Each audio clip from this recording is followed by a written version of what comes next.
morning, everyone. I want to talk to you this morning about a sin that is so prevalent in our culture that they make TV shows and movies about it.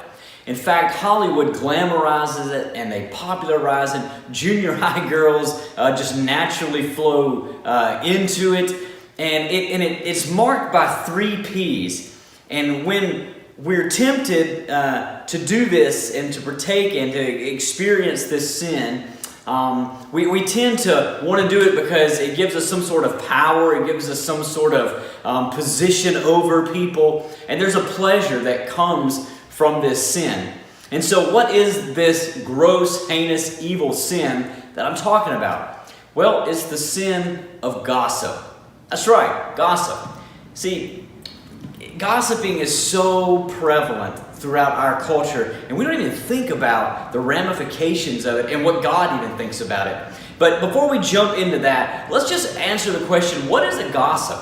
What is it that is called gossiping? How do we define gossiping? Well, let's go first to the book of Proverbs. That's a wisdom book. And so, it's a great place to start when we want to know, is it wise to gossip or not? And so, Solomon here in Proverbs 11, verse 13, he defines gossiping for us. He says, a gossip goes around telling secrets, but those who are trustworthy can keep a confidence. So a gossip or gossiping is betraying someone's confidence that they have given you, they've let themselves be vulnerable in front of you by sharing something personal to you, and you turn around and you betray that confidence to someone else. And again, we do that because we want this, we hold sort of this power kind of idea that I know something that you don't.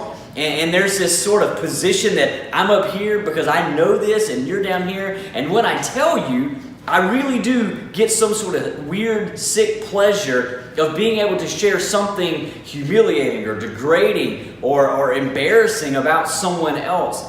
Well, that's what happens when we gossip. And we don't think it's that big of a deal, but God does. Because in Romans chapter 1, 29 through 31, he sees gossipers as the same way that he sees ruthless murderers who hate God.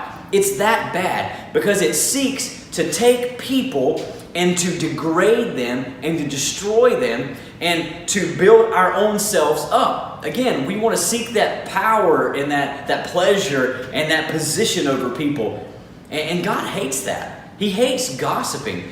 I mean, how crazy would it be as a pastor if I was known for gossiping? Or how much of a reputation, how horrible of a reputation would a church be if they were known for gossiping? I mean, there is no faster way for a church to be destroyed than for gossip to happen in that church. And there's no faster way for you as a Christian to lose your credibility and gospel witness if you gossip.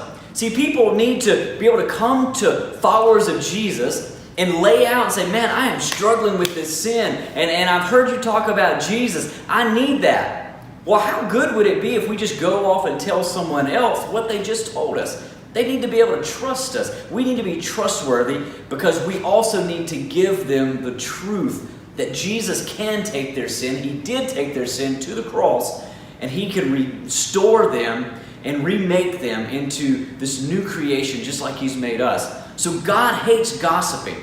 And we don't want to be people of gossip because we want to be people of truth and trustworthiness. But so how do we combat this temptation? Because look, if you're like me, someone tells you a secret, at some point, there's this temptation that wells up inside of you and you're like, man, I got to tell somebody. I want to tell somebody, right? How do we combat that? What do we do?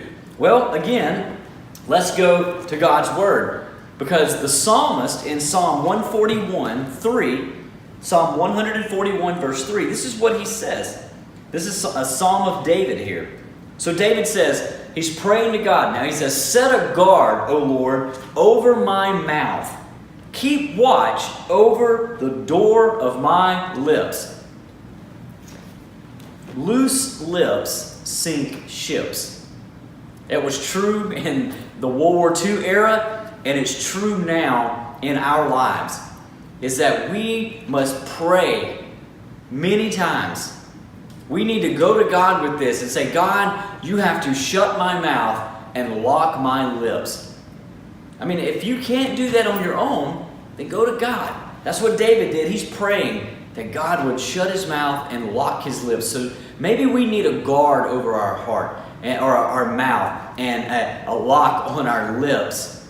I mean, guys, we've been loved with this immense love through Jesus. And he wants us to give this kind of love and hope to other people, but they need to be able to trust us when they come to us. So don't gossip, but yet instead build each other up in truth. And I hope you guys will have an awesome, a safe, and a productive work week.